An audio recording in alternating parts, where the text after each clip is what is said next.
So today we'll be starting a new chapter, that is metabolism of proteins. Now before we get into metabolism of proteins, you need to know what are proteins and how proteins are made. So proteins are chains that are made of a special kind of chemical called amino acid. ठीक है, amino acid छोटे छोटे particles रहते हैं which when they combine together. So let's suppose this is an amino acid. ये amino acids जब एक दूसरे से कंबाइन होते एक लंबी चेन बनाते। Hello, please be careful of your mic. Right. So as I was saying, these amino acids, when they combine together and make a chain, this structure is called a peptide. Several such peptides, when they join together, let us suppose there are chains and chains of peptides that are joining together, ठीक है, laterally or directly. So as a straight chain भी बन सकती है या फिर multiple complex chains can also be formed. I'll show you how protein structure is seen. But essentially, whenever a peptide, several bonds of several chains of peptides bind together, you will get a protein. So the progression goes: one amino acid combine करे तो peptide बनता.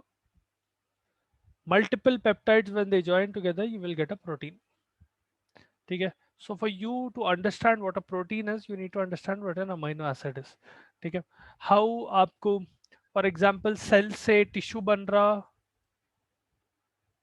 Tissue से organ बन रहा, organ से organ system बन रहा, and then the body is made, right? The same way, to understand how an organ works, for example, if you want to understand how your liver works, you need to understand how hepatocytes work, the cells inside your liver, not just hepatocytes but the other cells that represent your liver as well.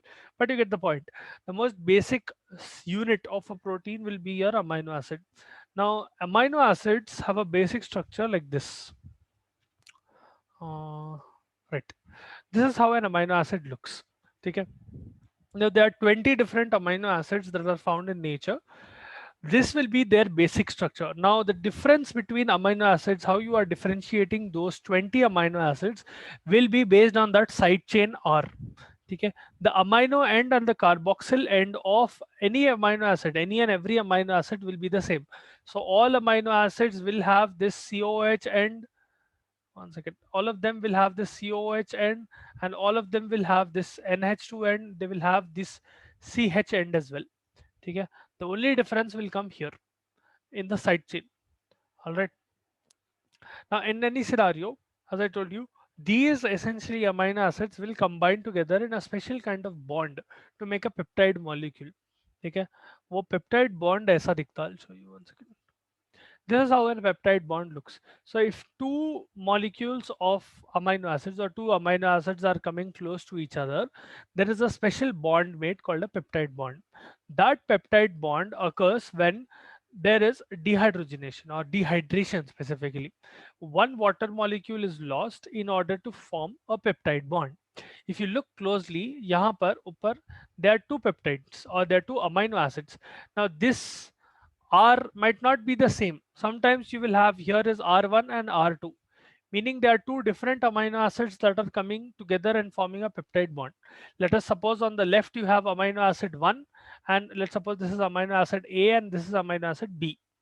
Amino acid A and amino acid B, once they come close to each other, the carboxyl end, this is the carboxyl end, ठीक है, जो COH end है वो carboxyl end रहता है या carboxyl group बोलते हैं उसको, because it has a carboxyl acid group, and this is called the amino end or the amino acid group.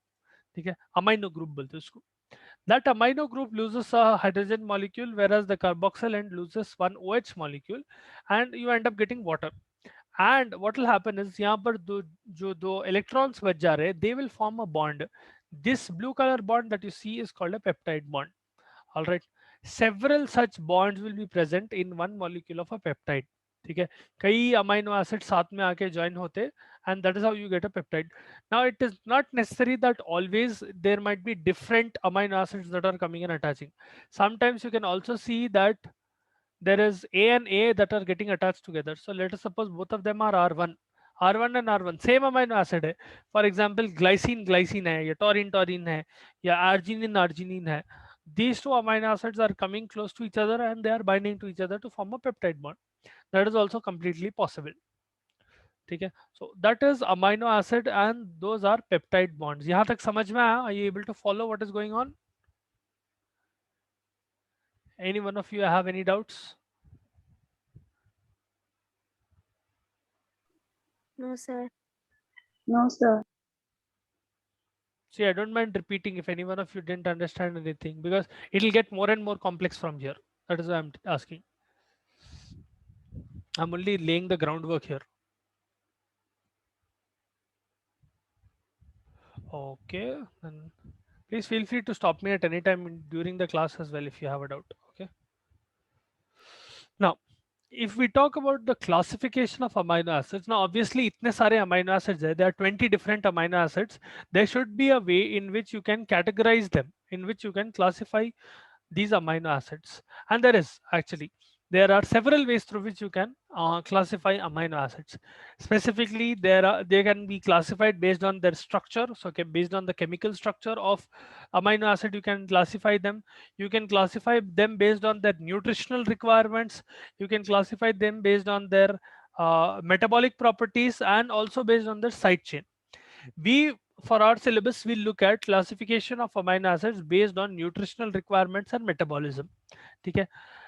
Now, first of all, if we talk about amino acids in general, there are 20 amino acids. बहुत सारे amino acids है, ठीक है? And each of them will have a different side chain. Specifically, if we talk with respect to nutritional requirements, based on how they can be classified on your nutritional requirements, there are two broad categories. There is also another category that is being used nowadays. Okay, I'll show you one image. Hold on. ये देखो. So amino acids based on their nutritional requirement, whether or not आपको according to nutrition, whether you require this or not, or in certain conditions you require them or not, they can be divided into three categories. Okay, you have essential amino acids, non-essential amino acids, and conditional amino acids. What is the difference? Essential amino acids are those which your body cannot make. Okay, these amino acids you'll have to consume from outside. You have to consume them through your diet essentially. ठीक है, आप जो खाते हैं, आप जो पीते हैं, उसके अंदर ये essential amino acids रहना जरूरी है for your body to function normally. All right, essential amino acids will not be able to produce in your body, hence the name essential. You need to they are required for several processes like normal growth, for proper health of your skeleton, so on and so forth, several other processes. Optimal health के लिए आपको ये amino acids की जरूरत है. They are indispensable to your body. Whereas non-essential amino acids आप खा सकते हैं आप चाहे तो, but they are not essential, as in your body has the capability of making those amino acids. Even if you do not get them through this thing, through dietary sources, your body has complete capability of making those amino acids. As a result, your body is not dependent completely on a nutritional source. ठीक है, for these amino acids at least. For example, let us suppose आप कुछ alanine rich food नहीं खा रहे अभी. Let us suppose you're not eating anything in your current diet that has alanine or enough amount of alanine. Problem nahi hai, it'll chal jata, because your body itself has the capability of producing alanine, asparagine, so on and so forth, the glutamic acid and aspartic acid. Then there are certain amino acids that will fit in between these two. ठीक है, इन लोगों को conditional amino acid आते बोलते हैं. Conditional यहाँ पर इसलिए बोल रहे हैं because only in certain conditions are these amino acids required, meaning normally they will be non-essential, or normally your body does not require a lot of these amino acids, but under certain conditions your body requires a lot of these. What are those conditions? Pregnancy, lactation, growth, ठीक है, during child growth, वो time पे, या फिर patient had severe, let's suppose some debilitating injury, या फिर कोई surgery हुई, they are trying, their body is trying to recover from that surgery और फ्रॉम दैट इंजरी और फ्रॉम डिजीज, पर्टिकुलर डिजीज, वो पूरे कंडीशंस में ये अमाइनो एसिड्स एसेंशियल बन जाते हैं. ठीक है, only till that condition is being met. So for example, let's suppose they are required in growth of a child. So from the ages of 0 to the age of 21, 22, your body treats these amino acids as essential, meaning During that period of time, it is essential for you to consume these amino acids. After that period of time, they'll become non-essential. Even if you do not specifically seek them out and do not specifically consume them in your diet, it is fine. Your body will be able to function normally. Okay? That is the difference between essential, non-essential, and conditional amino acids. Did you understand this? Any doubts?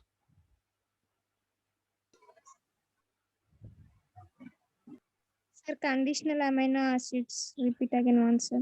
Conditional amino acids, as the name suggests, are required only when there is a specific condition. For example, let us suppose uh, some lady becomes pregnant. Normally, their body will not require arginine, cysteine, glutamine, all of these in a very high concentration. If they get it is fine. But if they do not get it, your body can survive. It is not a big problem. When they become pregnant, or when a growing child is, literally growing, at that point of time, these amino acids will be required. So condition ke basis pe these become essential. Only when that patient or that person is meeting a specific condition, they will become essential. Meaning, normally arginine is not required by your body, as in you do not need to seek it out in your diet. Up specifically, you don't need to look up different food that are rich in arginine. Your body will be able to handle it. But if you have a growing child in your family, or if you have a pregnant lady or a lactating lady in your family, at that period of time, these amino acids will become essential.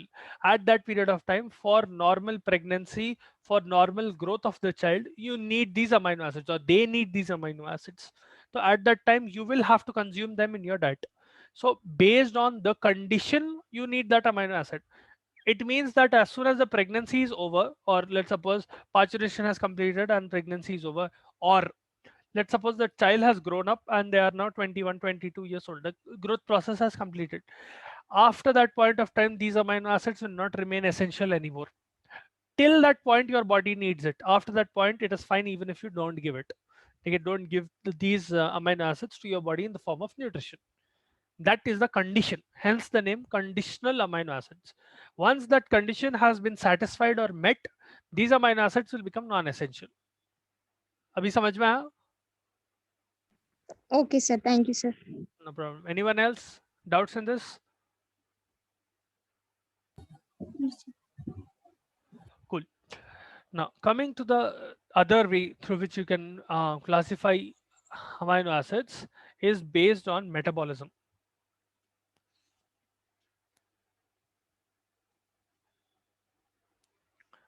One second. Now, what does it mean to classify these amino acids based on metabolism? Whenever amino acids are broken down, now we've already discussed what is metabolism. We've studied two different chapters altogether on metabolism. You know what is metabolism. What is metabolism? Can anyone give me a simple statement? What is metabolism? Define what is metabolism.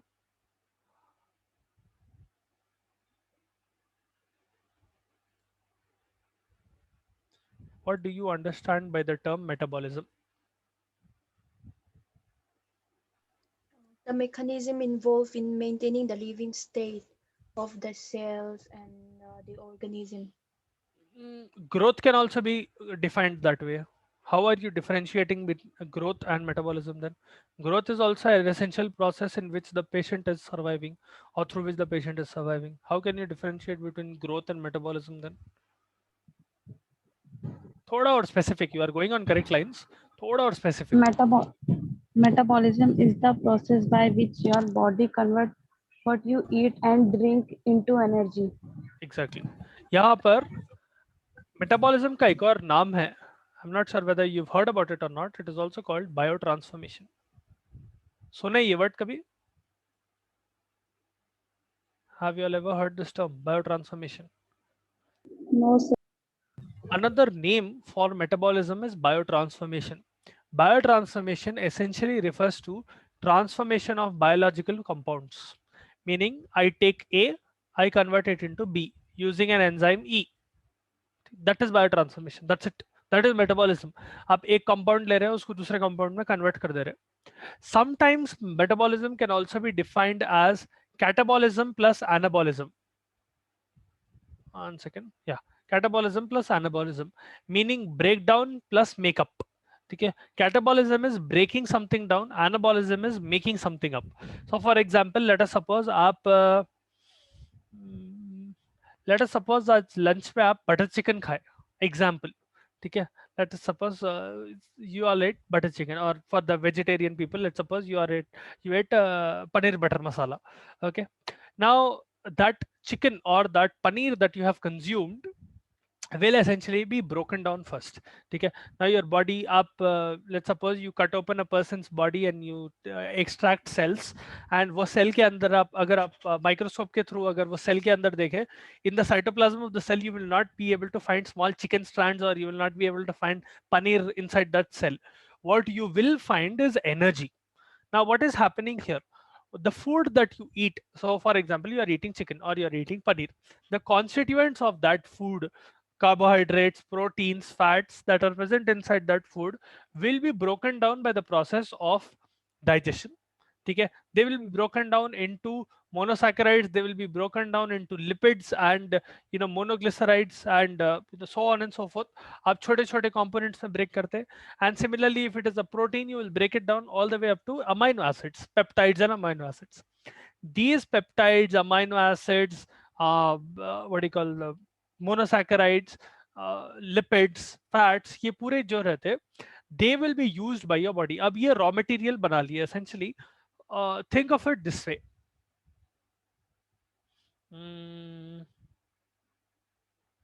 How should I put it?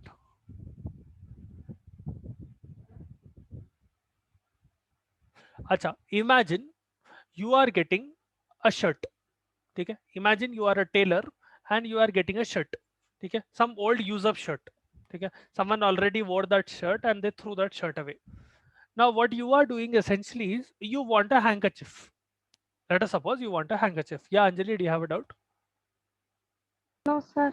नहीं, हाथ उठाए तो you raise your hand. So okay, anyway, so let's suppose you are a tailor and you want to make a handkerchief out of a used and worn out shirt. ठीक है, आप क्या कर रहे हैं, वो shirt ले रहे हैं, you are seeing what cloth is usable, what cloth is not usable, what cloth is clean. You are cutting a piece of that cloth and you are stitching it along the hems, essentially making a handkerchief. तो आप क्या कर रहे हैं, you are taking a finished product, you are taking what you want from it and you are producing your own product out of it. Okay, you want a handkerchief and the cloth, you're not getting raw cloth, you are getting a shirt. Let's suppose आप वो shirt में से cut करके एक handkerchief बना दे रहे.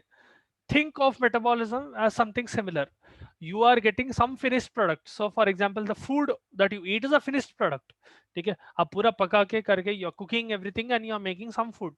That food is being consumed by you, it is going inside your body, it is being broken down into simplest forms. So for example, you can compare this to, let's suppose you are eating some food and that food is being broken down into simple components like amino acids, monosaccharides, etc. ठीक है, so for example मैं shirt ले रहा हूँ, shirt को cut कर रहा हूँ into cloth. ठीक है, I don't have a handkerchief here, I'm just cutting it in such a way that I have cloth. From these simple components, I am making energy. Similarly, from that cloth that I get from the shirt, I am making a handkerchief. Or whatever you want to make. ठीक है, handkerchief बनाओ, क्या तो भी बनाओ. ठीक है, you are essentially using the cloth for your own purpose. You are repurposing that cloth or you are recycling that cloth. Metabolism was a process in which you are converting one product into the other. Preferably, यहाँ पर catabolism कर रहे हैं आप and यहाँ पर anabolism कर रहे हैं आप. इधर फूड को ब्रेक डाउन कर रहे हैं सिंपल कंपोनेंट्स में, that is the catabolic part of the metabolism, and यहाँ पर आप वो सिंपल जो कंपाउंड्स मिल रहे हैं उसको एनर्जी में कन्वर्ट कर रहे हैं through various metabolic processes in your body like glycolysis, cholesterol metabolism, so on and so fourth. क्या क्या की प्रोसेस है आपकी बॉडी में, उससे आप एनर्जी बना रहे हैं, specifically ATP. That is the anabolic path and that is metabolism. ठीक है, I hope you got the point what is metabolism. Now if we classify amino acids based on metabolism, meaning if we look at amino acids based on the end product that you are getting, ठीक है, अगर मैं एक amino acid लिया, let us suppose I take amino acid 1 and I break it down, what kind of product will I get? Based on this, you can classify amino acids in 3 categories. ठीक है, so essentially if I take amino acids itself and if I break down all 20 amino acids, I can get 3 different kinds of compounds. ठीक है, based on that you will classify them. First, some of them are purely ketogenic,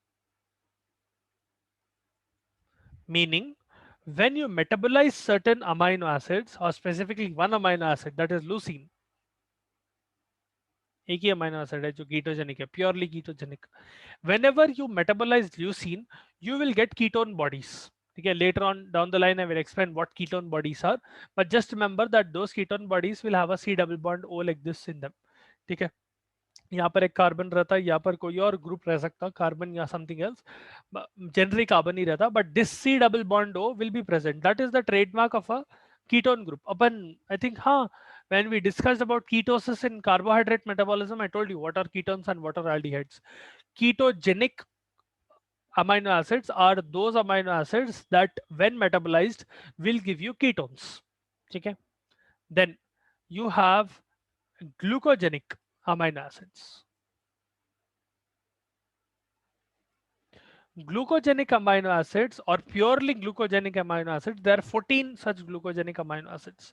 ठीक है, glycine, alanine, valine, serine, बहुत सारे रहते हैं. I'm not going to list all of them, but there are 14 amino acids that are purely glucogenic, meaning these amino acids, when they are metabolized or when you are baking this amino acids, they will enter the glucogenic pathway. Essentially they will end up becoming glucose.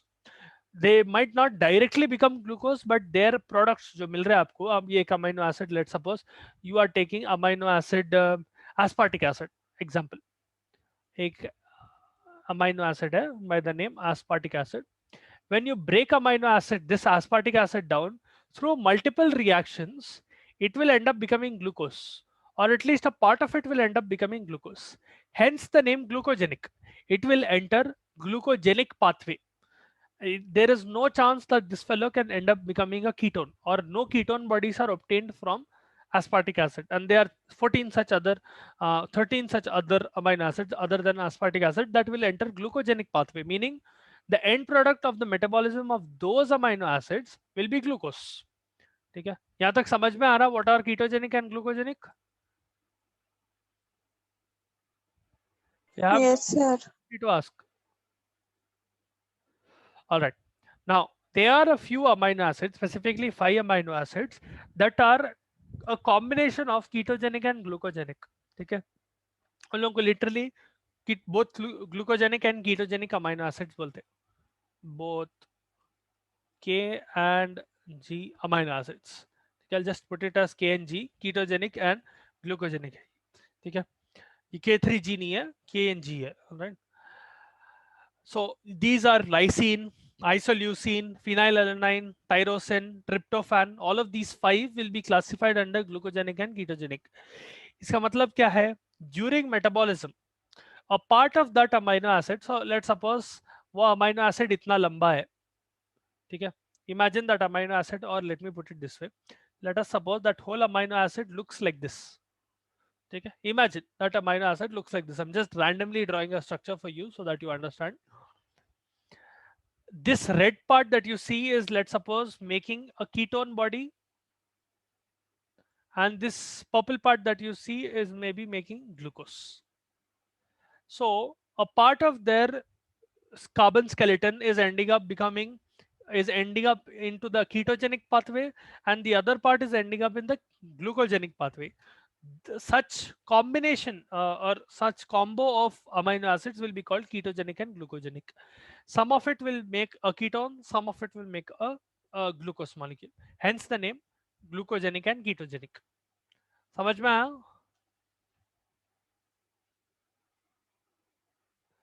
Okay, I'll take that as a yes. If you didn't understand anything, if you don't want to use your microphone, you can always put it in the chat as well. You can directly message me in the chat. I'll answer that way as well. If you didn't understand anything, that is. Now, coming to proteins. Now, the most important property of any amino acid is the formation of peptide bond and the CONH bond जो अपन देखे थे इससे पहले, two amino acids coming together and making a CONH bond. ठीक है, that NH2 is losing one hydrogen and that COOH is losing C double bond, COOH is losing one OH group. Essentially आपको एक water molecule निकल जाता, minus water molecule, and you get a peptide bond. Think of it this way: if you want to break a peptide bond, you can simply add water molecule to it. If you hydrolyze a peptide bond, it will break. Okay, so now that you get the logic, एक peptide bond is formed by dehydration, right? तो अगर आप hydrate कर दिए वो molecule को, तो that bond will break. As simple as it is. Now, during certain complex processes, what will happen is these amino acids will undergo a lot of changes and they will form peptides, and eventually those peptides will combine together to form proteins. Now, there is a lot of biological significance to proteins. We'll discuss that first before getting into structure of proteins. What are the biological significance of proteins? First of all, structural proteins.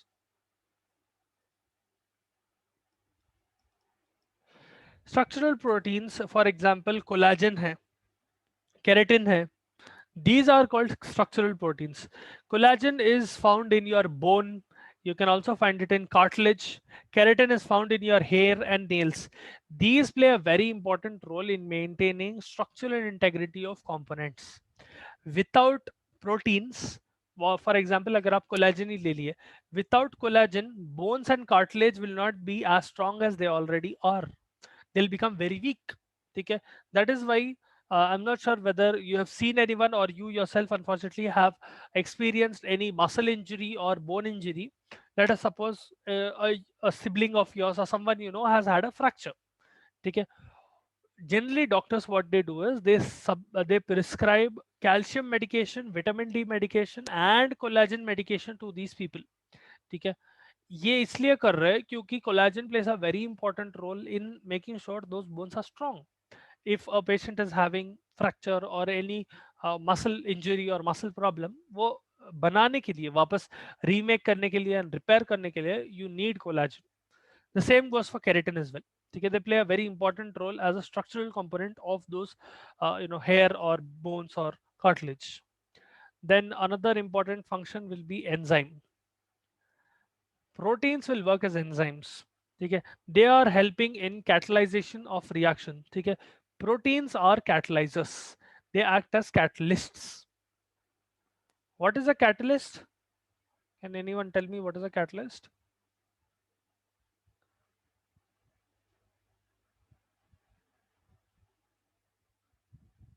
Acha, our time is about to end. I'll do one thing. Find out and tell me what is a catalyst. That is your homework. Okay, tomorrow I'll ask you randomly. I'll ask one person what is a catalyst. Okay, define what is a catalyst. Okay.